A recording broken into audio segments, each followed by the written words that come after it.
Un cordial saludo. Un día más, con la gracia del Señor, proseguimos el comentario del Catecismo de nuestra Madre la Iglesia. Bien, dice así el punto 983. La catequesis se esforzará por avivar y nutrir en los fieles la fe en la grandeza incomparable del don que Cristo resucitado ha hecho a su Iglesia, la misión y el poder de perdonar verdaderamente los pecados, por medio del ministerio de los apóstoles y de sus sucesores. Se nos ofrecen aquí 3 textos de 3 santos padres. El primero de San Ambrosio: el Señor quiere que sus discípulos tengan un poder inmenso, quiere que sus pobres servidores cumplan en su nombre todo lo que había hecho cuando estaba en la tierra. El segundo de San Juan Crisóstomo: los sacerdotes han recibido un poder que Dios no ha dado ni a los ángeles ni a los arcángeles. Dios sanciona allá arriba todo lo que los sacerdotes hagan aquí abajo. Y el tercero de San Agustín: si en la Iglesia no hubiera remisión de los pecados, no habría ninguna esperanza, ninguna expectativa de una vida eterna y de una liberación eterna. Demos gracias a Dios, que ha dado a la Iglesia semejante don. Bien, pues fijaros que este último punto, con el que se concluye esta parte del credo, creo en el perdón de los pecados, nos invita a que en la catequesis nos esforcemos por avivar, ¿no?, la conciencia del gran don que es el del perdón de los pecados. Es la gran noticia es esta, porque es que el gran mal era ese, eso, así de claro hay que decirlo. La gran noticia era esta porque el gran mal era ese, era el pecado. Hay que decir que Cristo ha venido a colmar nuestras expectativas de felicidad. Pero claro, Cristo no ha venido únicamente a colmar nuestras expectativas, sino ha venido a educar nuestras expectativas. ¿Qué quiero decir con esto? Pues quiero decir que a veces nosotros esperamos otras cosas que no son las fundamentales. Y el Señor viene a decirnos: ojo, no esperes lo que no es fundamental para tu vida. Espera aquello que es el don máximo que tú necesitas, que es el perdón de tus pecados. Cristo por eso no solo viene a colmar nuestras expectativas, sino que viene a educarnos bien en ellas.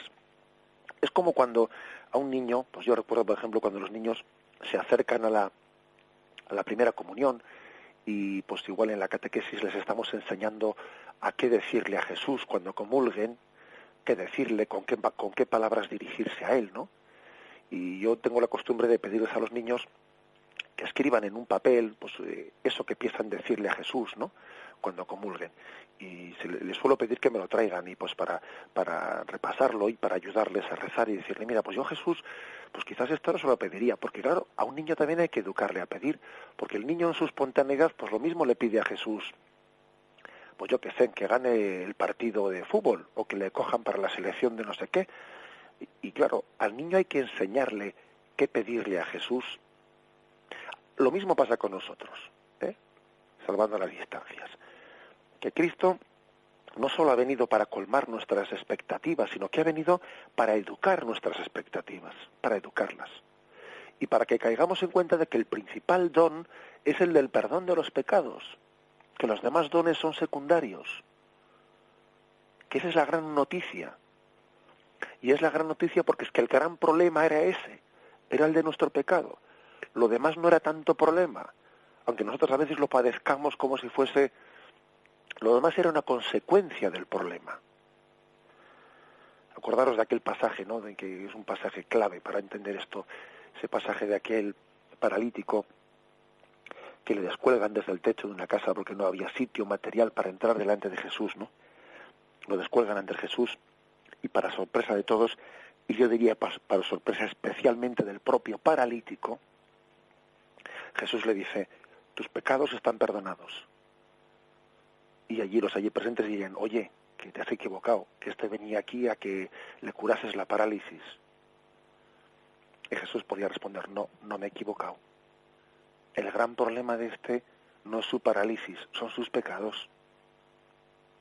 Y ese es un reflejo de lo que nos pasa a todos nosotros. Jesús no ha venido solo a colmar nuestras expectativas, no, ha venido a educarlas, ha venido a que nos demos cuenta de que el gran problema es el pecado. Y si Jesús curó la parálisis de aquel hombre, fue para dar testimonio de que aquello que le había dicho de que tus pecados son perdonados era cierto. No era únicamente una frase hermosa, sino que era cierto, para que veáis que el Hijo del Hombre tiene poder de perdonar los pecados. Es decir, Jesús nos está descubriendo cuál es nuestro problema más profundo. Que no es esa parálisis, que no es mi problema de salud, que no es mi disgusto, que no es mi fracaso, que no es tantas cosas, no. El problema principal es ese, que es mi pecado. Y Cristo me hace nuevo.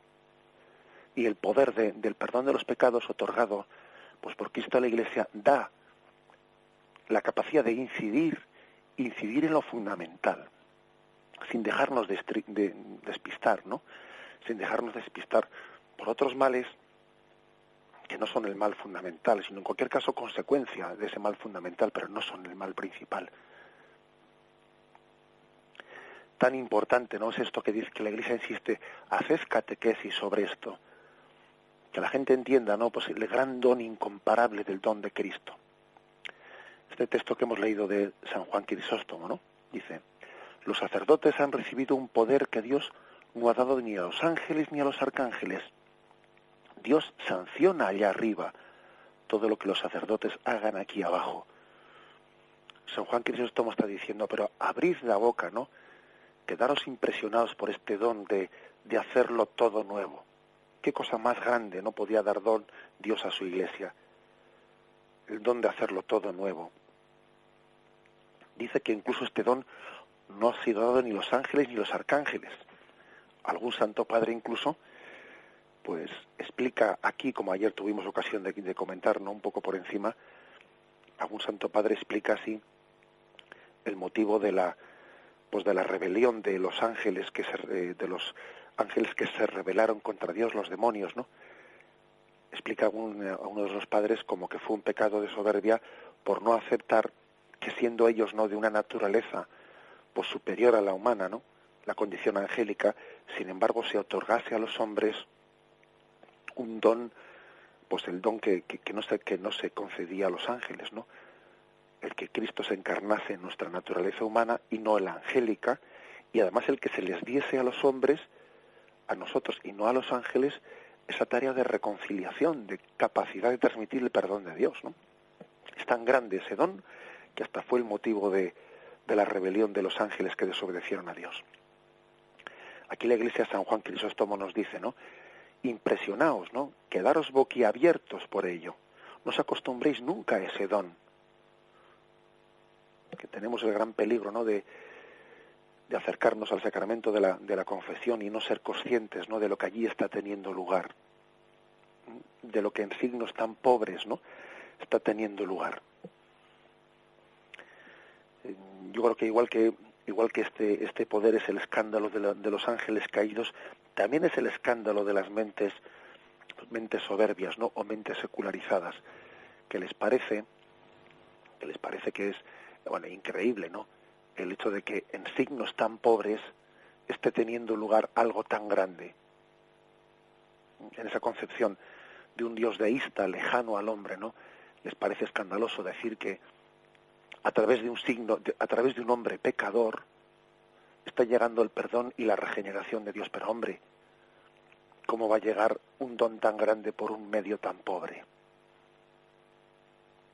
Y es motivo de escándalo, igual que lo fue para los ángeles caídos, pues para las mentes soberbias y para las mentes secularizadas. Pero este es el estilo de Dios. Dios así hace las cosas. Y la última de las citas, ¿no?, la cita de San Agustín, habla de la esperanza. Dice, si en la Iglesia no hubiera remisión de los pecados, no habría esperanza. No habría esperanza.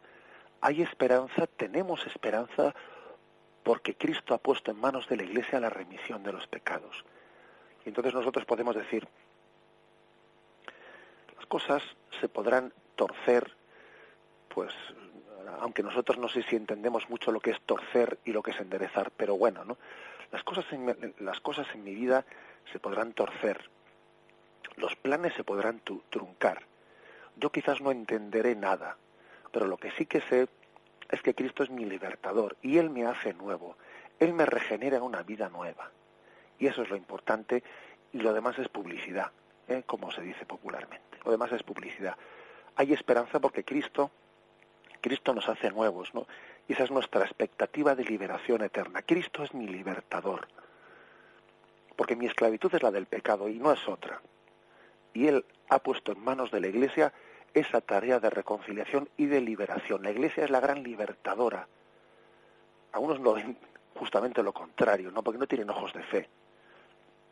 Se piensan que la Iglesia está poniendo cadenas a la gente. Es todo lo contrario. La Iglesia es la gran libertadora, la que da esperanza de vida eterna al hombre. Dejamos aquí esta reflexión.